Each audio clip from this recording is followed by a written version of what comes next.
மாறா தீனி லாக்காரா பாலா. ஆண்டவருடைய மகிழ்வுதான் நம்முடைய வலிமை என்று சொல்ல வசனத்தின்படி ஆண்டவர் நமக்கு வலிமையை கொடுத்திருக்கிறார். Price the Lord. Hallelujah, hallelujah. 1 Samuel 2ஆம் அதிகாரம் 30வது வசனத்தில் வாசிக்கிற பொழுது, என்னை மதிப்போரை நான் மதிப்பேன், என்னை இகழ்வோர் இகழ்ச்சி அடைவர். Praise the Lord. Hallelujah. Praise the Lord.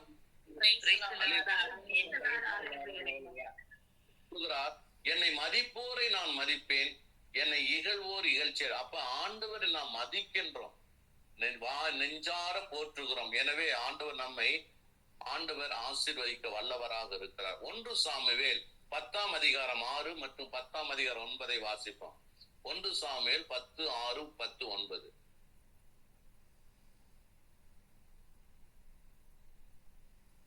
Samuel 10ஆம் அதிகாரம். ஆண்டவரின் ஆவி உன்மேல் வலிமையோடு வரும், நீயும் அவர்களோடு வலிமையோடு வரும். வாசிங்க. நீயும் அவர்களோடு பரவசம் அடைந்து பேசுவாய், நீயும் வேறு மனிதனாய் மாற்றப்படுவாய். ஆண்டவருடைய ஆவியானவர் நம் மத்தியில இறங்கி வருகிற பொழுது, நம் ஒவ்வொருவர் மேலும் இறங்கி வருகிற பொழுது, நாம் பரவசம் அடைந்து வேறு மனிதனாக மாற்றப்படுத்துகிறோம். Price the Lord. அல்லேலூயா. காலை வேளையில் நம் ஆண்டவருடைய ஆவியானவர் வலிமையோடு ஈச் அண்ட் எவ்ரிபடி ஒவ்வொருவர் மேலும் வலிமையோடு வருகிறார் என்று சொல்லி நாம் விசுவாசிப்போம். Price the Lord. 10ஆம் அதிகாரம் 9 வாசிப்போம். அவர்கள் சவுல் சாமுவேல் உள்ளத்தை மாற்றினார், அன்றே இந்த எல்லா அறிகுறிகளும் நிறைவேறின. ஆமென். Price the Lord. பரிசுத்த ஆவியானவர் வலிமையோடு இறங்குற பொழுது பரவசம் அடைந்து அயல் மொழியில துதிக்கக்கூடிய ஒரு பாக்கியத்தை நமக்கு கொடுக்கிறார் என்று சொல்லி நம்ம பார்க்கிறோம். 1 சாமுவேல் 16ஆம் அதிகாரம் 7 வாசிப்போம். 1 சாமுவேல் 16:7. ஆனால் ஆண்டவர் சாமுவேலிடம், அவன் தோற்றத்தையும் உயரத்தையும் பார்க்காதே, ஏனெனில் நான் அவனை புறக்கணித்து விட்டேன். மனிதர் பார்ப்பது போல் நான் பார்ப்பதில்லை. மனிதர் முகத்தை பார்க்கின்றனர், ஆண்டவரோ அகத்தை பார்க்கின்றார் என்றார். ஆமென். நம் ஒவ்வொருடைய உள்ளத்தையும் கடவுள் ஊடுருவி பார்த்து கொண்டிருக்கிறார் என்று சொல்லி நம்ம பார்க்கிறோம். திருப்பாடல் 33:14 சொல்கிறது, தாம் வீட்டிற்கும் இடத்திலே இருந்து இந்த உலகெங்கும் வாழ்வோரை கடவுள் கூர்ந்து நோக்கி கொண்டிருக்கிறார் என்று சொல்லி பார்க்கிறோம். யோவான் நற்செய்தி 2ஆம் அதிகாரம் 25 சொல்லுகிறது, மனிதர்களை பற்றி யாரும் எனக்கு எடுத்துரைக்க தேவையில்லை என்று சொல்லி. எனவே நம்முடைய முகவரி அவருக்கு தெரியும். நம்முடைய வீட்டு அட்ரஸ் எல்லாம் தபால்காரனு கூட 4 வீட்டை தான் கேட்டு தான் வருவான். ஆனால் நம்முடைய ஆண்டவர் உள்ளங்கையிலேயே பார்த்து இந்த இடத்தில் அவருடைய வீடு இருக்கிறது, இந்த மகளுடைய வீடு இருக்கிறது, இந்த மகனுடைய வீடு இருக்கிறது என்று அவருக்கு எல்லாம் வெட்ட வெளிச்சமாக தெரியும் என்று சொல்லி நாம் இந்த செய்தி நமக்கு எடுத்துரைக்கிறது. Praise the Lord. அல்லேலூயா. ரோமருக்கு எழுதிய திருமுகம் 8ஆம் அதிகாரம் 26 நாம் வாசிப்போம். ரோமர் 8:26. இவ்வாறு தூய ஆவியார் நமது வலுவற்ற நிலையில் நமக்கு துணை நிற்கிறார். ஏனெனில் எதற்காக எப்படி நாம் இறைவனிடம் வேண்டுவது என்று நமக்கு தெரியாது. தூய ஆவியார் தாமே சொல் வடிவம் பெற முடியாத நம்முடைய பெருமூச்சுகளின் வாயிலாய் நமக்காக பரிந்து பேசுகிறார். ஆமென். வலுவற்ற நிலைமையில் பரிசுத்த ஆவியானவர் துணை நிற்கிறார் என்று சொல்லி இந்த வசனம் நமக்கு, இந்த இறை வார்த்தை நமக்கு போதிக்கிறது.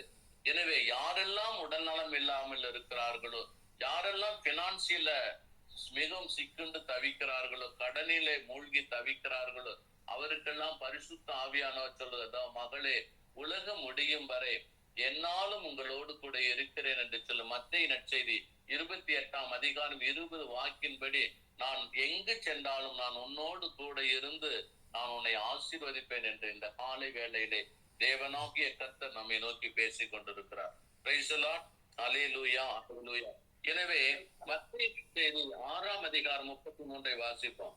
மத்தேயு 6:33. எல்லாவற்றுக்கும் மேலாக அவரது ஆட்சியையும் அவருக்கு ஏற்புடையவற்றையும் நாடுங்கள், அப்போது இவை அனைத்தும் உங்களுக்கு சேர்த்து கொடுக்கப்படும். ஆமேன். எல்லாவற்றுக்கும் மேலாக இறையரசை நாம் தேட வேண்டும் என்று சொல்லி இந்த வசனம் நமக்கு சொல்லுகிறது. இந்த காலை பொழுதை ஆசீர்வதியும் இயேசுவே, வரும் நாள் முழுவதும் வழி நடத்தும் இயேசுவே. ஆண்டவரே, இந்த இறைச்செய்தி, இந்த இறையிறக்க ஜபக்குழுவிலே தமிழ்நாடு முழுவதும் நம்பிக்கையாளர்கள் வந்து குவிந்த வண்ணம் இருக்க வேண்டும். ஓ ரீமாரா தீனிலா காரபாலபா, ஓ ஷபதிபலபா கரபலபரபரபரபா. வல்லமை வல்லமை வல்லமை வல்லமை ஒவ்வொருவரையும் இந்த காலை வேளையிலே ஆண்டவர் எல்லா தரித்திரமான சூழ்நிலைகள்லாம் மாற்றி, ஆண்டவரே என் பிள்ளைகளுக்கு ஆண்டவரே நல்ல சரீர சுகத்தையும் மன சுகத்தையும் தேவன் தந்து கொண்டிருப்பதற்காய் கோடான கோடி ஸ்தோத்திரம் சுவாமி. ஹல்லேலூயா, ஹல்லேலூயா. தொடக்க நூல் 15ஆம் அதிகாரம் 13 வாசிப்போம். தொடக்க நூல் 15:13.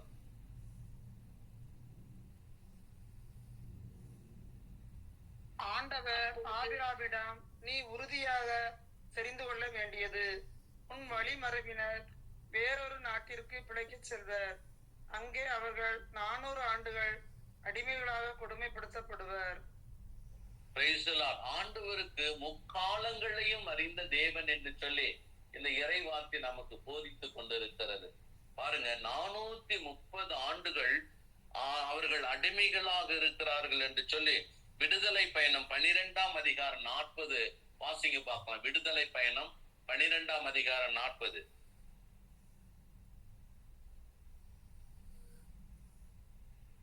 எகிப்தில் குடியிருந்த இஸ்ரேல் மக்கள் அங்கு வாழ்ந்த காலம் 430 ஆண்டுகள். ஆமேன். 430 ஆண்டுகள் அவர்கள் அடிமைகளாக வாழ்கிறார்கள் என்று சொல்லி ஆண்டுடைய வார்த்தை இந்த வார்த்தையிலே நிறைவேறுகிறது என்பதை நாம் பார்க்கிறோம். அப்பதான் ஆண்டவர் சொல்றார், இந்த மக்கள் செங்கல் சோலையில அவதிப்பட்டு தினம் தினம் அவர்கள் அழுது கொண்டிருக்கக்கூடிய நிகழ்வை பார்க்கிறார் என்று சொல்லி இந்த பாடல் நமக்கு எடுத்திருக்கிறது. என் மக்கள் படும் துன்பங்களை கண்டேன், யாரை நான் அனுப்புவேன், யாரை நான் அனுப்புவேன். ஆண்டவர் நம் கண்ணீரை துருத்தியில் சேர்த்து வைத்திருக்கிறாராம். ஆகவே இந்த காலை வேளையில் ஆண்டவர் சொல்ற, பயப்படாதே மகளே, பயப்படாதே, உன்னை நான் ஆசீர்வதிப்பேன் என்று சொல்லுகிறார். எங்களை வாழ வைக்கும் தெய்வம் தானே இயேசு, எங்களை வழி நடத்தும் தெய்வம் தானே இயேசு, என் மூச்சிலும் பேச்சிலும் இயேசு, என் மூச்சிலும் பேச்சிலும் இயேசு, நீர் இல்லாத நாளெல்லாம் நாளாகும், நீர் எல்லாம் வாழ்வாகுமா. ஆமென். ஆண்டவரே, இந்த காலை வேளையிலே நீர் எங்களோடு ஆவியானவர் ஒவ்வொருவரையும் ஆண்டவரே நிரப்பிக் கொண்டிருப்பதற்காய் ஸ்தோத்திரம் சாமி.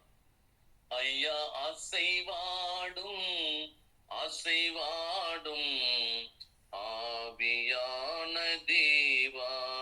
ஆண்டவர் நெருப்புமயமான கடவுள். அல்லேலூயா. விடுதலை பயணம் 19ஆம் அதிகாரம் 18 வாசங்க. சீனாய் மலை முழுவதும் நெருப்பு புகைந்து கொண்டிருந்தது என்று சொல்லி நம்ம பார்க்கிறோம். எனவே இந்த நெருப்புமயமான கடவுள் நம்முடைய வாழ்க்கையில் ஆண்டவர் நம்மை ஆசீர்வதிக்கிறார் என்று சொல்லி பார்க்கிறோம். எனவே இந்த காலை வேளையில் நாம் இறை செய்திக்கு நாம் கடந்து செல்வோம்.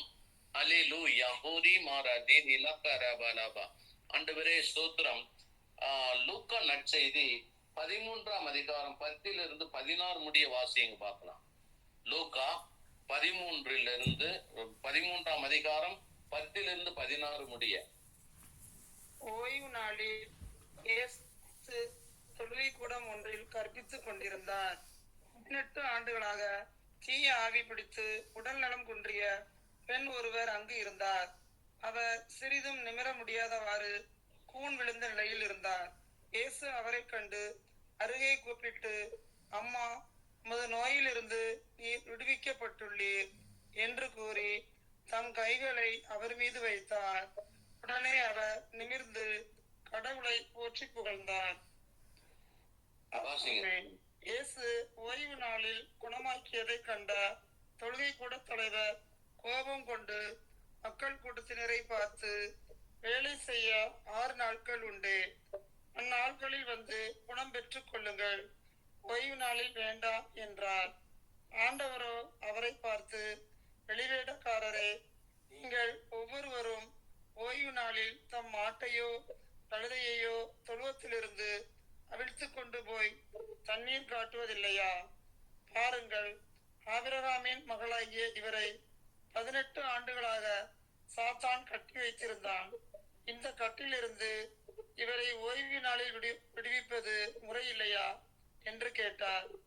அவர் இவற்றை சொன்ன போது அவரை எடுத்து ஆமென். ஓய்வு நாளில ஆண்டவர் பெரிய ஒரு ஆசீர்வாதமான ஒரு காரியத்தை செய்கிறார் என்று சொல்லி நம்ம பார்க்கிறோம். 18 ஆண்டுகள் அவளால் வானத்தை பார்க்க முடியாது. தலைகீழ பூமியை மட்டும்தான் அவளால பார்க்க முடியும். அப்படிப்பட்ட ஒரு பெண்மணியை ஆண்டவர் இங்கே சுகம் கொடுப்பதை நம்ம பார்க்கிறோம். அப்ப ஒவ்வொரு பாவத்துக்கு பின்னாடியும் ஒரு அசுத்த ஆவி குடிகொள்கிறார். அதனாலதான் ஆண்டவர் சொல்றாரு, பாவம் செய்யாதிருங்கள் என்று சொல்லி. இப்ப உதாரணமா ரோமருக்கு எழுதிய திருமுகம் 6ஆம் அதிகாரம் 14வது வார்த்தை சொல்லுகிறது, பாவம் உங்கள் மீது ஆட்சி செலுத்தக்கூடாது. Price the Lord. அல்லேலூயா, அல்லேலூயா. பாவம் ஒரு மனிதனை ஆட்சி செய்கிற பொழுது அவன் இந்த பாவத்துக்கு அடிமையாகி அந்த பாவமானது வலுப்பெற்று நம்முடைய உடலை பாதிக்கக்கூடிய ஒரு நிகழ்வை நாம் பார்க்கிறோம். 18 வருஷம் அவளால முதுகு கூன் விழுந்து போய் வானத்தை பார்க்க முடியாத அளவுக்கு போகும். தலை குப்புறத்தான் பார்க்க முடியும். அப்படிப்பட்ட ஒரு சூழல்ல மிகப்பெரிய ஒரு நோயை விடுதலை தருகிறார். அப்ப ஒவ்வொரு நோய்க்கு பின்னாடியும் ஒரு அசுத்த ஆவி குடிகொண்டு இருக்கிறது என்று சொல்லி நம்ம பார்க்க. எனவே நோயாளிகளை எல்லாம் இந்த காலை வேளையிலே நாம் ஒப்பு கொடுப்போம்.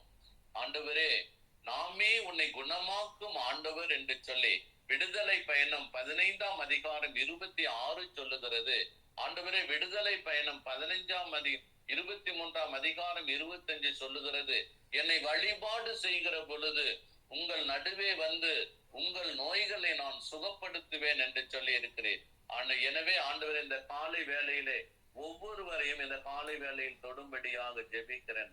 from top to bottom, entire body and soul, ஒவ்வொருவரையும் உச்சந்தலையிலிருந்து உள்ளங்கால் வரை தொடும்படியாக இந்த காலை வேளையிலே ஜெபிக்கிறேன் சாமி. ஆண்டவர் 2 கொரிந்தியர் 3ஆம் அதிகாரம் 17 சொல்லுகிறது, கர்த்தரே ஆவியானவராக இருக்கிறார், ஆவியானவர் எங்கே உண்டோ அங்கு விடுதலை உண்டு என்று சொல்லி. எனவே ஆண்டவர் உள்ளாவுகிற கடவுள், உள்ளாவுகிற கடவுள் இந்த காலை வேளையிலே ஒவ்வொருவர் ஒவ்வொருவரையும் வல்லமையோடு ஆண்டவரை மாமிசமான யாவர் மேலும் என் ஆவியை ஊற்றுவேன், இளைஞர்கள் மேலும் முதியோர்கள் மேலும் என் ஆவியை ஊற்றுவேன் என்று சொன்ன அன்பு தகப்பனுடைய ஆவியானவர் ஒவ்வொருவர் மேலும் அசைவாடி கொண்டிருக்கிறார். அவருடைய கண்கள் நம்மை நோக்கி இருக்கின்றன. அல்லேலூயா, அல்லேலூயா. அவர் நம்மை பலப்படுத்தி கொண்டிருக்கிறார், நமக்கு சகாயம் செய்து கொண்டிருக்கிறார். நீ எதிலெல்லாம் வலுக்குண்டு இருக்கிறாயோ, பொருளாதாரத்தில் வலுக்குண்டு இருக்கிறாயோ, ஏதோ மகளே நான் உன்னை ஆசீர்வதிப்பேன் என்று சொல்லுகிறார். இதோ நோயிலே நீ அவதிப்பட்டு கொண்டிருக்கிறாயா, உன்னை நான் தூக்கி நிறுத்துவேன் என்று சொல்லுகிறார். அல்லேலூயா, அல்லேலூயா. ஆண்டவரே ஸ்தோத்திரமையா, ஸ்தோத்திரமையா. குழந்தை செல்வம் இல்லாமல் இருக்கிறாயா, இதோ உனக்கு வம்சத்தை ஆசீர்வதிப்பதற்காக இந்த காலை வேளையிலே ஒரு ஆண் குழந்தையை நான் உனக்கு கொடுக்க போகிறேன். அல்லேலூயா. திருமண காரியத்துக்காக நீ கலங்கி தவிக்கிறாய, இதோ அன்னையும் மகனும் இந்த காலை வேளையில் உன் குடும்பத்தை ஆசீர்வதிப்பதற்காக உன் மத்தியிலே வந்து கொண்டிருக்கிறார்கள், உன் மத்தியில இருந்து கொண்டிருக்கிறார்கள், உன் மத்தியில இருக்கிறார்கள். எனவே நீ கவலைப்பட வேண்டாம். ஆனா ஒரு திருமணத்தை ஆசீர்வதித்த கர்த்தர் உன்னை இந்த காலை வேளையிலே ஆசீர்வதித்துக் கொண்டிருக்கிறார். அல்லேலூயா, அல்லேலூயா. நீ தனிமையாக இருக்கிறாயா, ஆண்டவர் உன்னோடு இருக்க. நீ எங்கு சென்றாலும் நான் உன்னோடு கூட இருந்து உன்னை நான் ஆசீர்வதிப்பேன் என்று சொல்லுகிறார். எனவே நாம் பயப்பட தேவையில்லை. எனவே உலகம் முடியும் வரை நம் ஆண்டவர் இருக்கிறார். தாயின் வயிற்றில் தாங்கியவர் தலை நரைக்கும் வரை தாங்கிடுவார். விடுதலை கொடுப்பவர் இயேசுவன்றோ. வியாதிகள் தீமைகள் வென்று விட்டோம், வியாதிகள் தீமைகள் வென்று விட்டோம். எனவே ஆண்டவர் இந்த இறை செய்தியிலே ஒவ்வொருவருடைய பாவத்துக்கும் பின்னாடி ஒரு ஆவி இருக்கிறார். அந்த ஆவியை இயேசு கிறிஸ்துவின் நாமத்தினாலே நாம் விரட்டுகிறோம். கர்த்தர் ஒவ்வொருவருக்கும் முழு சுகத்தை கொடுப்பாராக. கேன்சர் வியாதி இயேசுவின் நாமத்தில் இரத்த கோட்டைகளாக நாம் அனைவரும் இருந்து நாம் ஜெபிக்கிறோம். இப்பொழுது அது heal the name of Jesus. இப்பொழுது சுகமடைவதாக. நன்றி செலுத்துகிறோம். ஆண்டவரே, அல்சர் பிரச்சனை உள்ளவர்களை எல்லாம் தொடும் சாமி. சுகமளிக்கும் தேவன் அல்சரை குணப்படுத்த வேண்டும் என்று ஜெபிக்க என்னால் சாப்பிட முடியவில்லை. சுகர் பேஷண்ட் ஒவ்வொருவரையும் ஒப்பு கொடுக்கிறேன். Pressure, low pressure, high pressure இருக்கிறவர்கள் எல்லாம் தொடும் சுகப்படுத்தும் சாமி. ஹல்லேலூயா, ஹல்லேலூயா. யோவான் நற்செய்தி 6ஆம் அதிகாரம் 63 சொல்லுகிறது, வாழ்வு தருவது தூய ஆவி என்று சொல்லி. எனவே இந்த வாழ்வு தருகிற ஆவியை ஒவ்வொரு பிள்ளைகள் மேலும் நிரப்ப வேண்டும் என்று ஜெபிக்கிறேன் சாமி. திருத்தூதர் பணி 10ஆம் அதிகாரம் 44 வாசிப்போம். திருத்தூதர் பணி 10:44.